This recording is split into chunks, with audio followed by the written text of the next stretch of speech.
Hello everyone and welcome to this session. Since हम लोगों ने अवर एनवायरनमेंट की सारी स्लाइड्स पढ़ ली हैं, आज हम एक नया यूनिट स्टार्ट कर रहे हैं, that is management of natural resources. बच्चे, आज तक आप लोगों ने बहुत बार नेचुरल रिसोर्सेस के बारे में सुना होगा और पढ़ा होगा. आज हम उसको डिटेल में थोड़ी स्टडी करेंगे.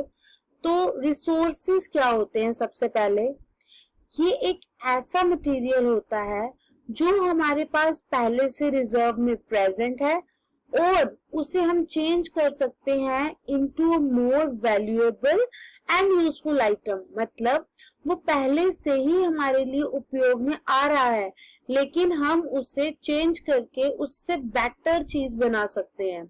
फॉर एग्जाम्पल, जो फाइबर्स ऑब्टेन करते हैं हम कॉटन से, हम उन्हें क्लोथ बनाने के लिए यूज करते हैं. तो वो एक ऐसा रिसोर्स था जो पहले से प्रेजेंट था और हमने उसे क्लोथ बनाने के लिए यूज कर लिया. ऐसे ही वी हैव न्यूमरस रिसोर्सेस जिनको हम यूज करते हैं. तो रिसोर्स क्या होता है? It is a source of supplying a material जो held in reserve with which can be transformed into more valuable and useful item. बच्चे, नेचुरल रिसोर्सेज की अगर मैं बात करूं तो क्या होते हैं नेचुरल रिसोर्सेज? ये लिविंग या नॉन लिविंग सब्सटेंसेस हो सकते हैं जो इन्वायरमेंट में पहले से प्रेजेंट है और उन्हें हम एक्सप्लॉइट कर रहे हैं. एक्सप्लॉइट मतलब उन्हें हम यूज कर रहे हैं ताकि हम अपनी जिंदगी की जो रोजमर्रा की चीजें हैं वो उनसे ले सकें और अपनी जो रिक्वायरमेंट्स है वो उनके थ्रू पूरी कर सके. हमारे पास दो टाइप के नेचुरल रिसोर्सेज होते हैं, इनएग्जॉस्टिबल एंड एग्जॉस्टिबल. अगर मैं इनएग्जॉस्टिबल रिसोर्सेज की बात करूं तो इसके नाम से हमें पता चलता है कि ये अनलिमिटेड क्वांटिटी में प्रेजेंट है नेचर में और ये जल्दी से ह्यूमंस खत्म नहीं कर सकते. ऑल्थो हम इन्हें पोल्यूट कर रहे हैं, बट हम ये कह सकते हैं कि बार बार रिन्यू होते रहते हैं, इसलिए हम इन्हें जल्दी खत्म नहीं कर सकते. It can be air, sand, solar energy and lot more. तो इनएग्जॉस्टिबल अनलिमिटेड क्वांटिटी में होते हैं और हम इन्हें जल्दी खत्म नहीं कर सकते. Next we have exhaustible resources. As the name suggest, ये लिमिटेड क्वांटिटी में प्रेजेंट होते हैं और ये अगर हम कॉन्टिन्यूसली यूज कर रहे हैं तो कभी ना कभी खत्म जरूर हो जाएंगे. For example, minerals, fossil fuels, forest, ये सब एग्जॉस्टिबल रिसोर्सेज है. ये फर्दर दो टाइप के हैं, रिन्यूएबल रिसोर्सेज और non renewable resources. Renewable resources ये अपने आप को बच्चे मेंटेन कर लेते हैं बाय नेचुरल साइक्लिंग. इसमें हम कुछ नहीं करते हैं, हम अगर इनसे कोई यूज इनका लेते भी हैं तो कभी ना कभी किसी न किसी तरीके से नेचुरल साइक्लिंग के थ्रू ये अपने आप को रिन्यू कर लेते हैं. लेकिन अगर हम इन्हें अच्छी तरह से मैनेज नहीं कर सके तो ये कभी ना कभी खराब जरूर हो जाएंगे. Next we have non renewable resources. ये एग्जॉस्ट हो जाएंगे क्योंकि ये रिसाइकल नहीं किए जा सकते नेचर में. मोरओवर इनको बनने में बहुत टाइम लगता है, इसलिए इसकी जो यूजेज है should be minimum. For example, minerals, fossil fuels. तो रिसोर्सेज आई थिंक आपको क्लियर होना चाहिए. नेचुरल रिसोर्सेज क्या होते हैं? ये फर्दर दो टाइप के हैं, इनएग्जॉस्टिबल, एग्जॉस्टिबल. और जो एग्जॉस्टिबल रिसोर्सेज है ये फर्दर दो टाइप के हैं, that is renewable and non renewable. और ये बहुत इंपॉर्टेंट क्वेश्चन है from the point of view of your papers.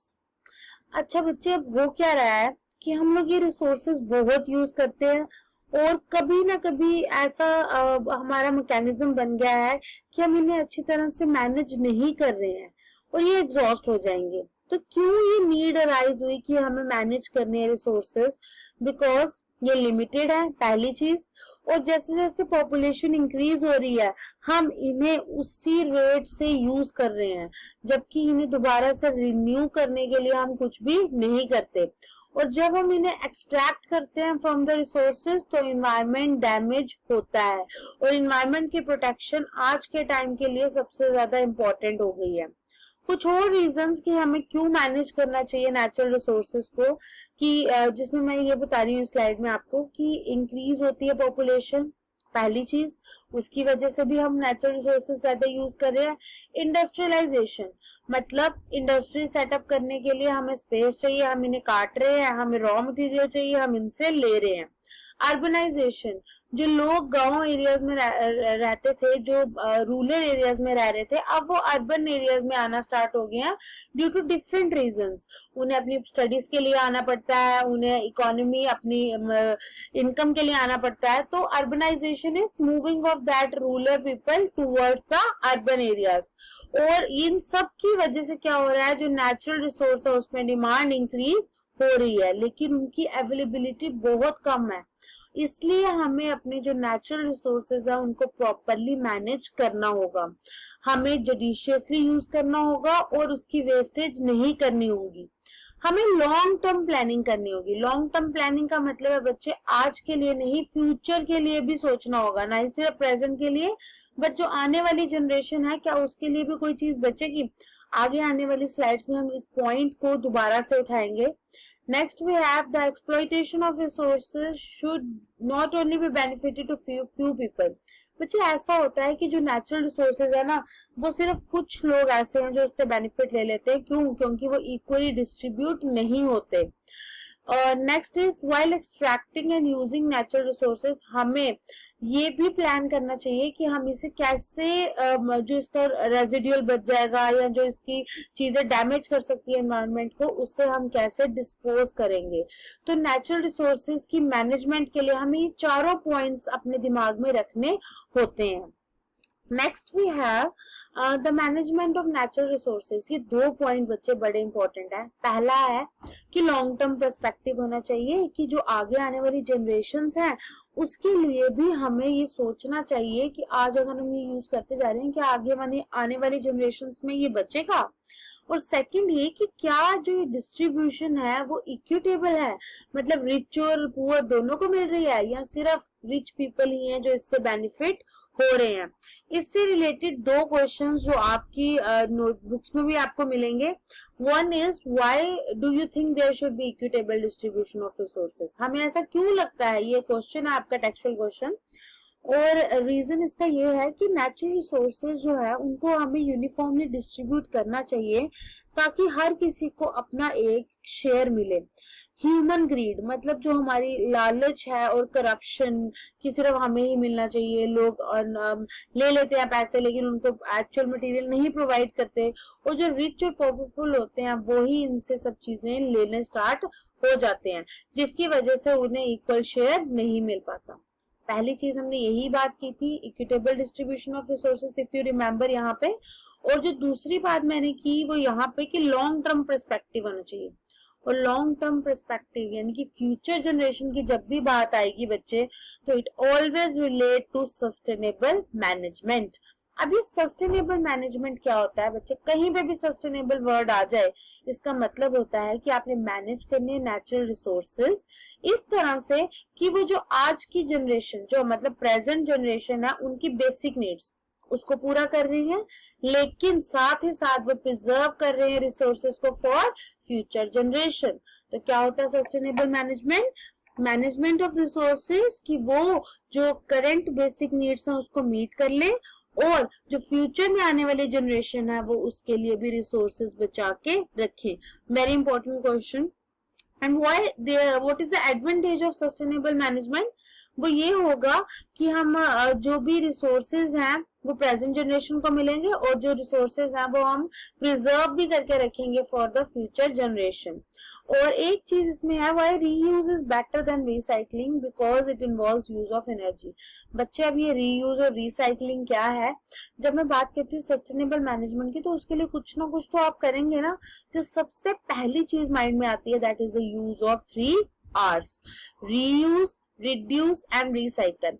What you have to reduce, आपको रिसोर्सेज में कम डिपेंड करना है। आपको इलेक्ट्रिसिटी जब नहीं चाहिए आपने स्विच ऑफ करके रखनी है।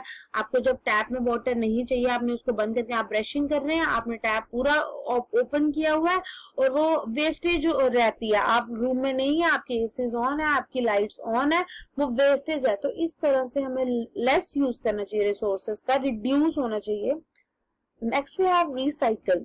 अब बच्चे, हम मैं ये तो नहीं कहूंगी that you go for the paper recycling, वो क्योंकि वो इंडस्ट्रीज का काम है, लेकिन आप चीजों को दोबारा रिसाइकल करने में हेल्प कर सकते हैं। आज के टाइम पे ऐसे नोटबुक्स आपको मिलती होंगी जिनके पीछे लिखा गया होता है that this paper can be recycled. आप ऐसी नोटबुक्स पे रिलाई करें rather than buying the notebooks जो कॉमनली अवेलेबल हो। इतने हमारे में अवेयरनेस आज के टाइम पे होनी चाहिए। रीयूज, ये चीज तो बहुत ज्यादा यूज की जाती है। प्लास्टिक बॉटल्स को आप घरों में फॉर पेन होल्डर्स यूज कर सकते हैं, किचन में स्टोर करने के लिए बहुत सारी बॉटल्स यूज की जा सकती है। तो दीज आर द वेज जिससे हम सेव कर सकते हैं कुछ रिसोर्सेज को। आज के टाइम पे, पहले ये 3 आवर्स थे, आज के टाइम पे we have 5 hours, and that 5 hours incorporate recovery, मतलब रिकवर करना चीजों को, दैट रिफ्यूज, हम ये चीज नहीं करेंगे। तो इस तरह से भी हम रिसोर्सेज को मैनेज कर सकते हैं। आज हमने पढ़ा रिसोर्स क्या होता है, नेचुरल रिसोर्सेज, उसकी टाइप्स, देन ये जो रिसोर्सेज है उनको मैनेज कैसे करना चाहिए, और इन मैनेजमेंट में ही हमने ये पढ़ा कि कैसे दोनों रिच और पुअर को ये मिलनी चाहिए, और सस्टेनेबल मैनेजमेंट कैसे की जा सकती है। I hope all the points are clear to you. Thank you.